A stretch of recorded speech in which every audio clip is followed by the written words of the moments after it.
Assalamualaikum warahmatullahi wabarakatuh. Waalaikumsalam warahmatullahi wabarakatuh.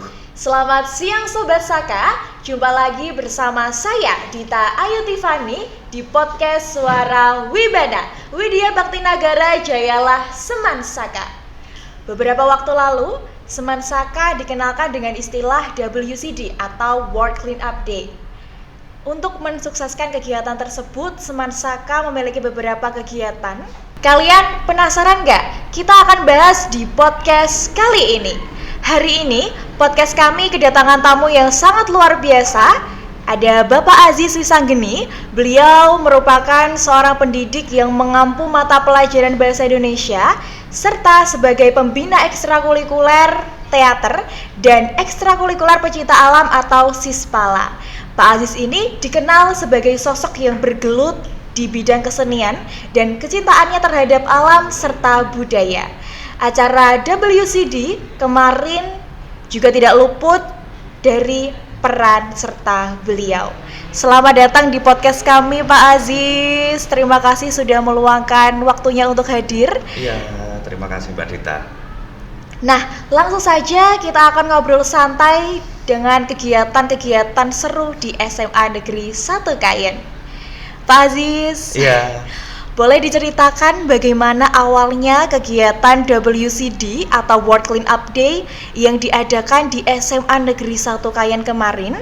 Apa peran Bapak dalam kegiatan tersebut? Apakah ini pertama kalinya sekolah kita berpartisipasi dalam kegiatan ini? Oke, terima kasih Mbak Dita. Terima kasih untuk seluruh teman-teman kru dari podcast SMA Negeri 1 Kayen. Ini terkait dengan kegiatan kemarin World Clean Up Day, yang mana kegiatan kemarin sebetulnya itu saya sedang sibuk-sibuknya, akan tapi saya mendapatkan mandat dari ketua pelaksana, yang mana ketua pelaksana mendapatkan mandat dari Bapak Kepala Sekolah untuk rundown acara. Itu kebetulan saya yang dipercaya untuk menyusun. Nah, kebetulan dalam acara tersebut yang notabene acara World Clean Up Day itu kan dari luar negeri, yang mana mulai dilakukan pada tahun 2008. Mulai dilakukan pada tahun 2008, kemudian tahun 2015, mulai tahun 2015-an itu mulai tahun 2018 itu mulai dilakukan secara serentak. Kemudian dari World Clean Up Day pertama kali dilakukan di negara mana itu sekitar 50.000 orang pertama kali. Kemudian sampai dalam perjalanannya di situ difasilitasi oleh PBB sampai kegiatan itu diselenggarakan oleh negara-negara yang tergabung pada PBB bahkan dunia, kan begitu. Nah, kegiatan kemarin kita menyesuaikan, Mbak, bagaimana kultur masyarakat Jawa khususnya, yang mana dalam aksi atau kegiatan bersih-bersih itu kita kembalinya pada ruang kultur kebudayaan, yang mana kalau dulu itu ada yang namanya istilah nyadran, tilek, resik-resik itu. Nah, di situ dalam acara itu kemarin kalau hanya sekedar resik-resik, kemudian yang saya konsep itu resik-resik residu, paku dan macam-macam di pohon, kemudian sampah organik dan non organik, ini saya rasa sudah biasa. Bagaimana kalau kita resik-resik di sumber, kan begitu, di sumber yang mana sumber tersebut tidak mengenal musim airnya itu mengalir di sumber Ndodo itu. Nah, kita mencoba memperhatikan air, sekitaran air yang ada di sumber Ndodo itu agar bersih lingkungannya, baik dari sampah organik maupun non organik. Selain di situ juga dibuat pancur, kan itu. Pancur. Persoalannya apa? Kenapa kok di situ kita berpusat pada jalan, kemudian pada sumber, kemudian juga pada tempat wisata yang kebetulan ada air, ada sungai bawah tanahnya itu. Karena sampah-sampah non organik, karena sampah non organik itu kan mengandung pestisida. Jadi kalau nanti sampah non organik itu sampai masuk ke air itu juga bisa menyebarkan pestisida. Dan tidak hanya itu, sampah non organik yang khususnya plastik itu untuk diurai tanah itu kan cukup lama. Jadi di situ kalau kegiatan sekolah ini kan sudah biasa. Betul. Nanti ada teman-teman yang membersihkan lingkungan sekolah, kemudian kita bagi, ada yang membersihkan di jalan, kemudian ada lagi yang kita bersihkan di punden, kemudian di tempat wisata itu. Gitu Mbak Dita. Nah, kebetulan saya dijujuk untuk konsep atau membuat rundown acara, ya sebisa saya untuk membuat acara agar acara itu menarik itu. Jadi tidak hanya sekedar bersih-bersih, tapi juga ada sebuah kesenian yang kita lakukan atau yang kita buat kemarin itu. Betul sekali, luar biasa ya Pak Aziz menyusun kegiatannya yang tentunya bukan hanya sekedar bersih-bersih di dalam lingkungan sekolah, tetapi juga memiliki makna yang berarti begitu. Dan menurut Bapak, bagaimana cara agar semangat peduli lingkungan seperti ini bisa terus dijaga dan tidak hanya muncul saat ada kegiatan tertentu? Oke. Bagaimana semangat ini harus tetap kita jaga agar teman-teman muda ini memahami kepedulian terhadap lingkungan. Ya, kita tidak hanya ketika misalkan dalam kegiatan Jumat bersih itu kan ada. Di situ tidak hanya sekedar Jumat bersih kemudian siswa itu membersihkan, itu tidak. Akan tapi memberikan pemahaman seberapa penting lingkungan pada kehidupan manusia. Seberapa penting lingkungan itu memberikan kehidupan pada manusia, dan perlu kita ketahui bahwa bumi itu satu, sedangkan yang menempati itu bergantian. Bumi siji menungso tasah gilir gumanti. Jadi bumi itu satu, kemudian yang meninggali, yang menempati itu silih berganti kan begitu. Kalau mungkin pada zaman saya saat ini mungkin masih aman-aman saja terkait dengan air, terkait dengan tanah yang masih bisa diolah. Tapi mungkin pada anak cucu saya, pada anak-anak kalian nanti bagaimana? Dan pemahaman itulah yang perlu kita sampaikan, bahwa pemeliharaan bumi ini adalah kerja bersama, bukan hanya 1-2 orang itu. Apalagi bumi itu adalah modal hidup yang diberikan oleh Tuhan kan gitu. Nah, jadi di situ paling tidak kita memberikan sebuah materi ataupun teori ataupun konsep seberapa penting bumi itu pada manusia, agar siswa itu tidak membuang sampah sembarangan, tidak mengeksploitasi alam secara berlebihan nantinya itu. Ya, berarti memang lingkungan ini sangat erat sekali ya Pak dengan makhluk hidup, dan apalagi seorang manusia itu tentunya harus menjaga alam dan lingkungan. Iya. Ya, kalau boleh tahu Bapak, World Clean Up Day ini sebenarnya apa sih maknanya dan bagaimana Bapak ini melihat pentingnya kegiatan ini bagi kita, terutama generasi muda saat ini? Oke. Clean Up Day itu pertama kali ini saya buka catatan ini, aku lupa itu. Itu pertama kali diadakan itu di Estonia, ya, di Estonia pada tahun 2008 dengan jumlah peserta itu 50.000. Mereka pada tanggal 15 September itu kerja bareng membersihkan Estonia. Nah, dari hal itu kemudian dari PBB melihat hal itu kok bagus gitu. Kemudian di situ PBB menjadi fasilitator untuk membersihkan dunia dalam waktu sehari pada tanggal 15 September yang dimulai pada tahun 2018 kemarin itu secara serentak. Dan terkait dengan hal itu sebetulnya untuk memperingati hari yang terkait dengan bumi itu ada dua. Di situ ada World Clean Up Day, kemudian ada Hari Bumi atau Hari Bumi itu RD itu, nah, Hari Bumi yang dilaksanakan pada tanggal 22 April itu. Kalau kelahiran World Clean Up Day itu malah lebih dulu, Hari Bumi, RD itu Karena hari bumi itu lahir itu pada tahun 1970 dari Senat Amerika yang melahirkan itu. Tapi lebih dulu lagi dalil yang ada pada Al-Qur'an, pada surat Al-Baqarah ayat 30 dan juga pada Al-Qur'an ayat surat Al-An'am ayat 165 yang mana manusia diturunkan ke bumi setelah bumi itu dicipta. Itu adalah Allah mempercayakan kepada manusia untuk menjadi khalifah, menjadi penjaganya dengan diberinya akal yang beda dengan makhluk yang lain itu. Ya. Dan Bapak ketika melihat generasi muda ya Pak, pastinya banyak sekali yang udah gak peduli dengan lingkungan. Itu bagaimana sih reaksi Bapak ketika melihat hal tersebut? Sedih. Saya bergerak terkait dengan lingkungan itu mulai tahun 2006. Terkait dengan 2006. Semata-mata apa yang saya lakukan itu adalah untuk masa depan ya manusia lah. Untuk masa depan manusia. Akan tapi semakin kesini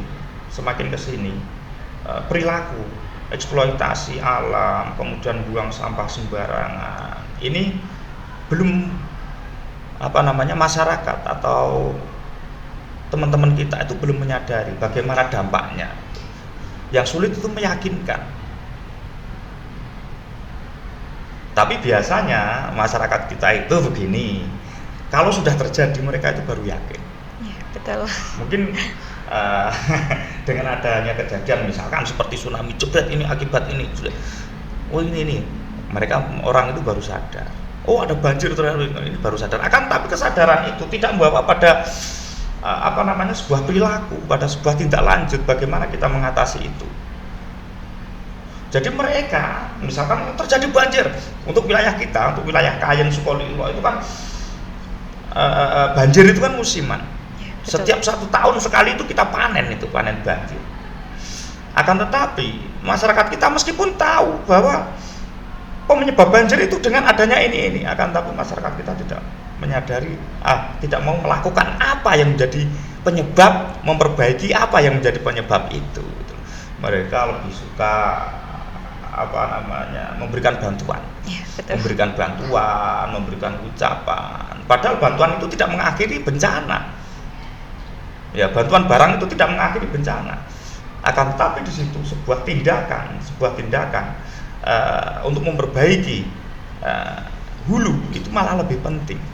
Kalau hanya sekedar bantuan itu selesai bencana sudah selesai, tapi bencana datang lagi, nanti bantuan lagi.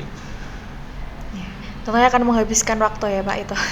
Iya. Iya, saya dengar tahun ini kegiatan bersih-bersih ini dilakukan tidak hanya di sekolah, betul ya Pak, tapi juga di Gua Pancur dan Sumberdodo. Iya. Apa alasan kita SMA Negeri 1 Kayen ini memilih 2 tempat itu sebagai lokasi kegiatan di luar sekolah, dan boleh diceritakan sedikit bagaimana serunya acara di sana, Bapak? Oke. Ini terkait dengan kegiatan, kenapa kok saya arahkan di Sumberdodo? Karena Sumberdodo untuk wilayah Jimbaran, kemudian untuk wilayah Kayen bagian barat terutama, untuk Gua Pancur juga itu adalah sumber yang itu adalah sumber yang dimiliki oleh Desa Jimbaran. Kemudian yang Gua Pancur itu adalah sungai bawah tanah. Akan tetapi terkait dengan kegiatan, kenapa saya pusatkan di situ? Karena itu adalah bentuk penghargaan kita kepada lingkungan, sumber yang telah memberikan kehidupan kepada manusia. Jadi misalkan di dekat sumber itu banyak sekali sampah, misalkan ini sumber ini biasa dipakai untuk aktivitas masyarakat, untuk mandi, untuk mencuci, ada yang untuk mengambil air, sedangkan di sini untuk pariwisata, tapi di sini plastiknya itu banyak dibuang dan tidak ada yang menindaklanjuti dan hanya melihat itu. Padahal dampak dari sampah-sampah non organik itu sangat luar biasa, terkait dengan pestisida yang ikut hanyut terbawa oleh air itu nanti. Itu seperti plastik, seperti sampah itu saja ketika dimakan oleh binatang, pasti binatang itu akan mati. Karena plastik itu tidak bisa dicerna. Wong seperti plastik botol aqua, seperti plastik minuman apa jenenge itu Kayak es teh kemasan gitu ya, itu sampai 500 tahun tanah untuk mengurai itu. Kalau boleh tahu nih Pak, kegiatan di sana tuh ngapain aja, mulai dari kayak pembukaannya itu seperti apa kalau boleh tahu? Untuk acara kemarin kita ya seperti nyadran itu, dan kita ya iring-iringan kemudian kita ritual di sana. Ritual dengan maksud apa? Ritual dengan maksud kita memberikan rasa syukur kepada bumi, kepada alam yang diciptakan oleh Tuhan itu dan memberikan kehidupan kepada manusia. Itu. Jadi kita punya rasa syukur itu. Iya, berarti memang sangat kuat dengan kesenian ya Pak. Karena kan kemarin juga tentunya ada masyarakat setempat ya Pak yang memang ada di situ. Itu bagaimana sambutan dan respon masyarakat di sekitar tentang kegiatan yang dilakukan. Dan dengar-dengar juga kemarin itu sempat diliput oleh media massa juga Pak. Nah itu boleh sedikit diceritakan Pak, bagaimana kok bisa diliput oleh media massa juga? Oke. Terkait dengan tanggapan masyarakat sekitar terkait dengan kegiatan-kegiatan yang dilakukan oleh SMA Negeri 1 Kayen sejauh ini mendapatkan tanggapan positif. Pertama kali pernah ketika kita mengadakan pelepasan siswa itu, kemudian kita bersih sungai, yang mana bersih sungai di situ, sampah di sungai di Desa Brati itu kan sangat banyak. Itu tanggapan masyarakat baik. Kemudian di Jimbaran ini 2 kali kita melakukan kegiatan di Jimbaran itu, penanaman pohon, kemudian di situ kemarin kita bersih sungai, dan kita ikut membersihkan punden yang mereka miliki, sumber yang mereka miliki. Jadi tanggapannya sangat luar biasa, apalagi kita yang orang luar ngerti bagaimana sebuah kultur seni itu mengiringi sebuah proses kegiatan baik di situ. Karena saya melihat untuk kegiatan di Sumberdodo per tahun itu ada acara ritual di situ, Terus terkait dengan media, teman-teman media itu sebetulnya sudah kangen dengan kegiatan-kegiatan lingkungan yang mengandung nafas seni gitu. Jadi ketika kita berbicara seni dan lingkungan itu ya berbarengan, karena seni itu bisa menjadi sebuah pengantar ritus atau sebuah kegiatan yang kaitannya dengan lingkungan, kaitannya dengan alam itu. Ya, berarti memang kesenian ini juga sangat berkaitan juga dengan kegiatan bersih-bersih ini ya Pak. Nah yang namanya bersih-bersih itu kan pasti berkaitan juga dengan sampah ya Pak. Iya. Iya.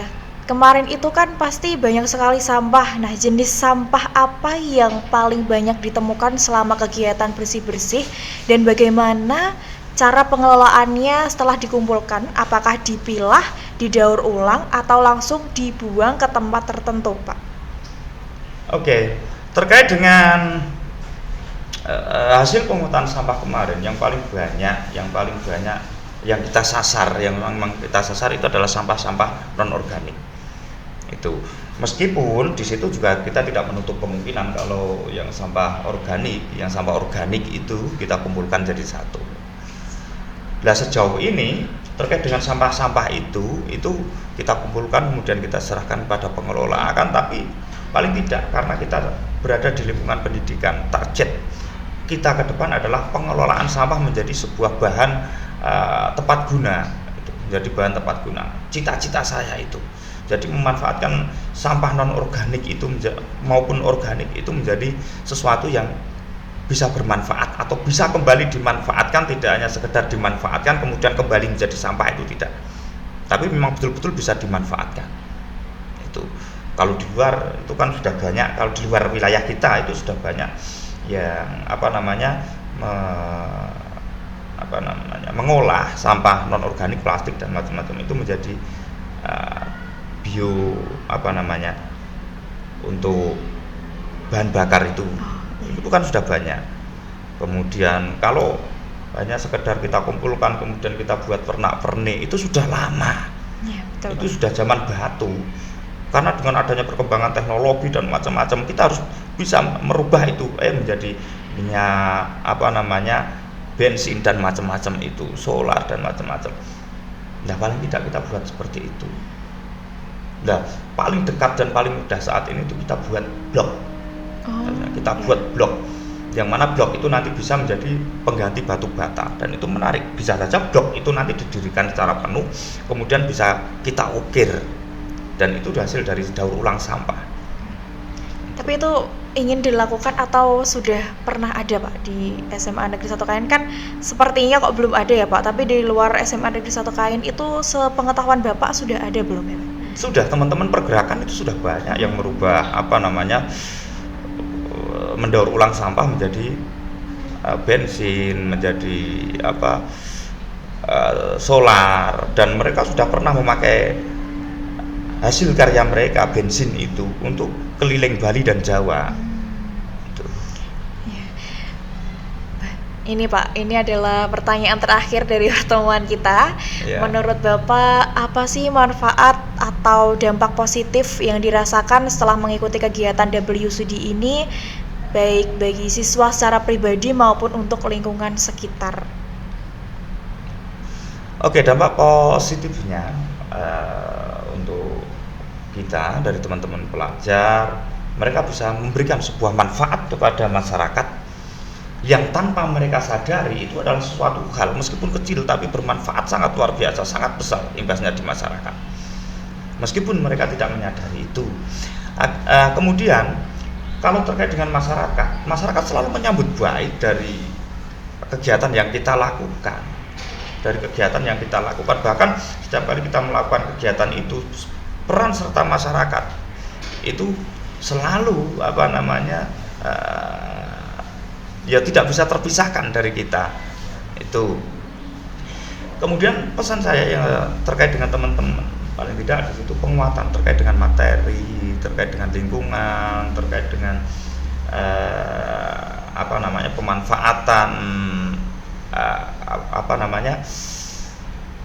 pemanfaatan bahan-bahan non-organik yang sangat banyak sekali di sekolah kita itu. Paling tidak kita bisa memanfaatkan, karena apa? Kita sekolah adiwiyata, yang mana sekolah adiwiyata itu sudah barang tentu lebih menonjolkan siklus kehidupan alam, yang mana di lingkungan ini tidak hanya sekedar menjadi simbol untuk sekolah, akan tetapi menjadi perilaku baik untuk seluruh masyarakat SMA Negeri 1 Kayen. Semoga nanti kegiatan-kegiatan seperti mengubah sampah menjadi barang-barang yang berguna, semoga segera tercapai ya Pak di SMA Negeri 1 Kayen. Oke teman-teman semuanya, menarik sekali pembahasan kita hari ini. Dari obrolan bersama Bapak Aziz, kita belajar bahwa kegiatan World Clean Up Day bukan sekedar aksi bersih-bersih, tapi juga bentuk nyata kepedulian terhadap lingkungan dan tanggung jawab sebagai generasi muda. Melalui kegiatan di SMA Negeri 1 Kayen, baik lingkungan sekolah maupun di luar kita diajak untuk menanamkan nilai gotong royong, kerjasama, serta meningkatkan kesadaran menjaga alam sejak dini. Semangat dari kegiatan ini menunjukkan bahwa perubahan besar dimulai dari langkah kecil dari kita untuk bumi kita bersama.